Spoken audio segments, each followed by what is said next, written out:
मुंबई में रहने वाला राजेंद्र हाई स्कूल में पढ़ता था। उसके पापा की कपड़ों की दुकान थी। राजेंद्र स्कूल से आकर कभी पढ़ाई नहीं करता था। कभी वो अपनी दोस्तों की बाइक पर घूमने जाता और कभी दोस्तों की कार में बैठकर घूमता।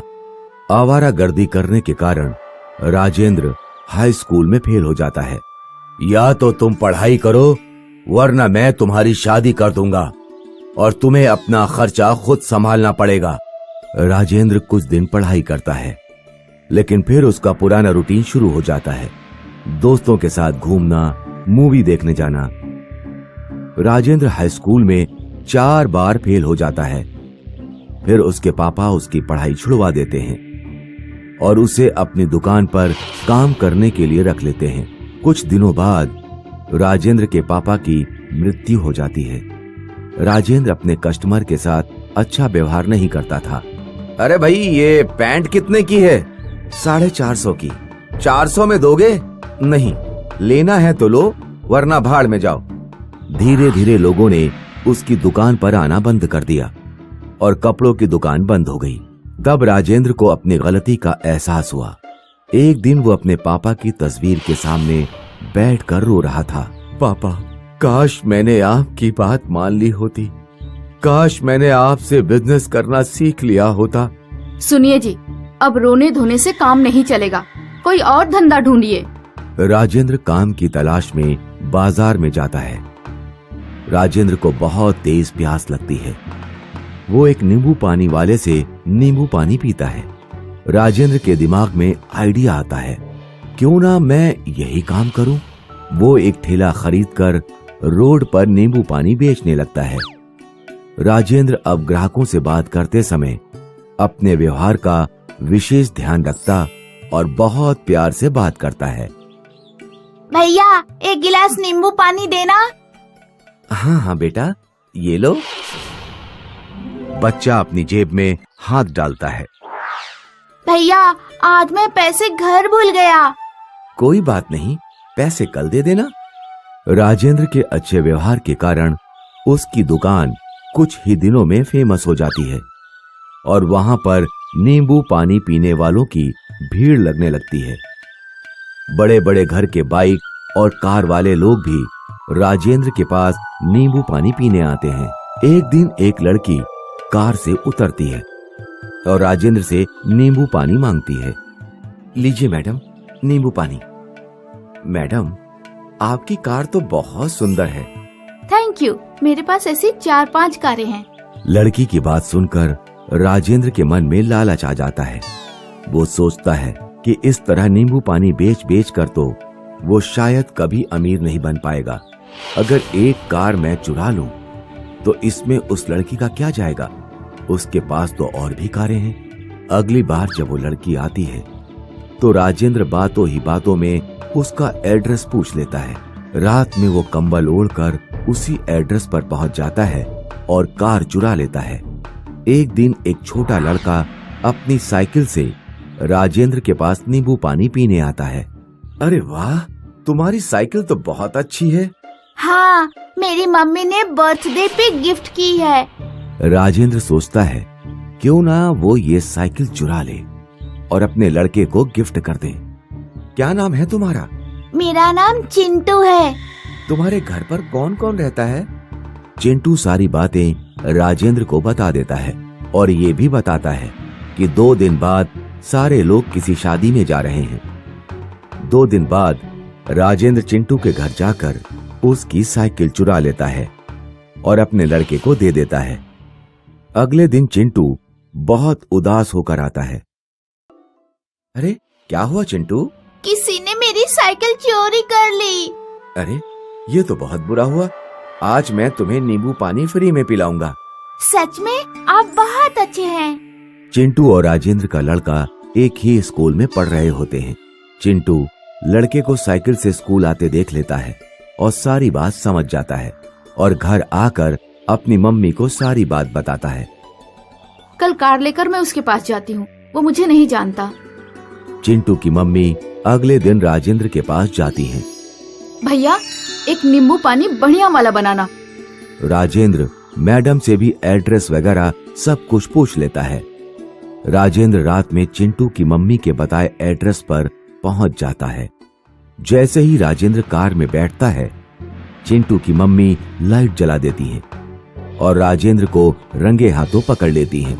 मुझे माफ कर दो, मुझे स्कूल में बाइक और कार चलाने का शौक था, इसलिए मैंने ये सब चोरियां की। राजेंद्र रोने लगता है। ये देखकर चिंटू की मम्मी उसे माफ कर देती हैं।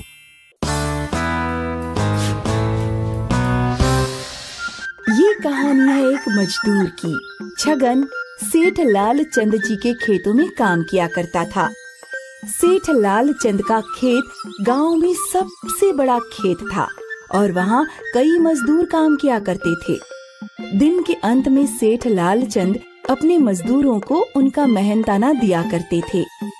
वैसे तो सेठ लालचंद बहुत अच्छे थे, लेकिन उन्होंने मजदूर पर निगरानी रखने के लिए कालिया को रखा था। अरे ओ कमला, कब से देख रहा हूँ वहीं बैठी हो। इतना आराम करोगी तो मजदूरी नहीं मिलेगी, समझी? अरे भाई, मेरी तबीयत खराब है। वो सब मैं नहीं जानता, काम पे आई हो तो काम करो। कालिया अक्सर मजदूरों को खरी खोटी सुनाया करता था। एक दिन की बात है, छगन एक हाशिए से फसल काट रहा था कि उसका ध्यान भटका और उससे हाशिया लग गया। कुछ मजदूर उसकी ओर दौड़े। एक औरत ने उसकी मलहम पट्टी की और फिर सारे मजदूर काम करने लगे। कुछ देर बाद कालिया आया। अरे छगन, क्यों बैठा है तू? भाई, उसके हाथ में चोट लग गई है हाशिए से। काम पे तो ध्यान होता नहीं है और मजदूरी पूरी चाहिए इन लोगों को। अब इनकी मलहम पट्टी का भी खर्च झेलो। एक दिन सेठ को कंगाल बना के छोड़ेंगे ये। कालिया की खरी खोटी सुनकर छगन को गुस्सा आ गया। वो बिना कुछ बोले घर निकल गया। घर पहुंचकर उसने अपनी पत्नी को सारा माजरा बताया। बेचारी चोट देखकर रोने लगी। अरे पगली, तू क्यों रो रही है? कुछ दिनों में ठीक हो जाएगी। ये चोट तो ठीक हो जाएगी, लेकिन उसका क्या जो कालिया आपको हमेशा बातें सुनाया करता है? उसका क्या, उसकी तो आदत ही है। मैं क्या बोल रही हूँ? क्या आप मजदूरी करना छोड़ नहीं सकते? मजदूरी नहीं करूँगा तो करूँगा क्या? हम मुर्गियाँ खरीद के अंडे बेच सकते हैं। और मुर्गियों के लिए पैसे कहाँ से आएंगे? मेरा क्या, बाप दादा विरासत में कोई खजाना थोड़ी ना छोड़ के गए हैं।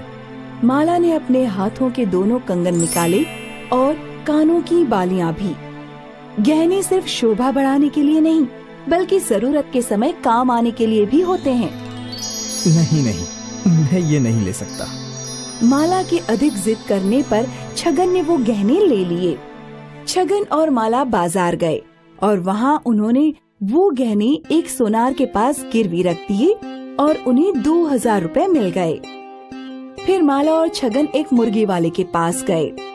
भाई, एक मुर्गी कितने की है? वैसे एक मुर्गी 100 रुपए की है, लेकिन अगर आप 10 मुर्गियाँ लो तो मैं एक मुर्गी मुफ्त में दे दूंगा। अरे वाह! छगन ने व्यापारी को 1000 रुपए दिए और व्यापारी ने एक बड़ी सी टोकरी में 10 मुर्गियाँ और एक मुर्गा भर दिया। छगन और माला घर आए और फिर उन्होंने बैम्बू के टुकड़ों से मुर्गियों के लिए एक घर बनाया। मुर्गियों को अंदर खेलता कूदता देख माला और छगन बहुत खुश थे। अगले दिन माला ने सभी मुर्गियों के अंडे इकट्ठे किए। छगन उन अंडों को एक व्यापारी के पास ले जाता और उसे 10 अंडों के 30 रुपए मिला करते। ये उनका रोज का सिलसिला था। एक महीना बीत गया और आज छगन अपनी महीने की आमदनी गिन रहा था। एक दिन का 30 रुपए, मतलब महीने का 900 रुपए। और आपको मजदूरी मिलती थी 500 रुपए। मैं सोच रहा हूँ कुछ पैसे जोहरी को दे आऊं। नहीं नहीं, जो पैसे ज्यादा हैं उनसे और मुर्गियाँ खरीद लाएंगे, इससे और ज्यादा मुनाफा होगा। छगन ने माला की बात मान ली और वो व्यापारी से 5 मुर्गियाँ खरीद लाया। अब उन्हें रोज 15 अंडे मिला करते थे। ये देख माला बहुत खुश थी। अगले महीने जब छगन वापस हिसाब करने बैठा तो हर दिन का 45 रुपए, मतलब महीने का 1350 रुपए। अरे बाप रे। अब छगन को गणित समझ आ गया। अब अगले 3 महीने तक छगन 10-10 मुर्गियाँ खरीदता रहा। अब कुल मिलाकर छगन के पास 50 मुर्गियाँ थीं। अब से रोज उसे 150 रुपए मिला करते थे। ये देख वो बहुत खुश था। इस बार जब उसने हिसाब किया, पूरे महीने में 4500 रुपए कमाए हैं। देखा, मैं ना कहती थी। हाँ, चलिए, कब तक मेरे हाथ खाली रहेंगे? दोनों सुनार के पास गए। 2000 रुपए के ब्याज के साथ 2250 रुपए हुए हैं। ये लीजिए। छगन ने पैसे दिए और जेवर वापस ले लिए।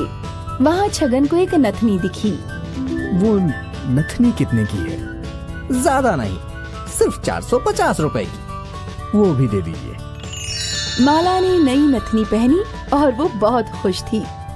इसके बाद छगन ने अपना अंडों का व्यापार जारी रखा और सिर्फ 1 साल में उसकी आमदनी 30,000 रुपए हो गई। अब उसका खुद का पोल्ट्री फार्म था।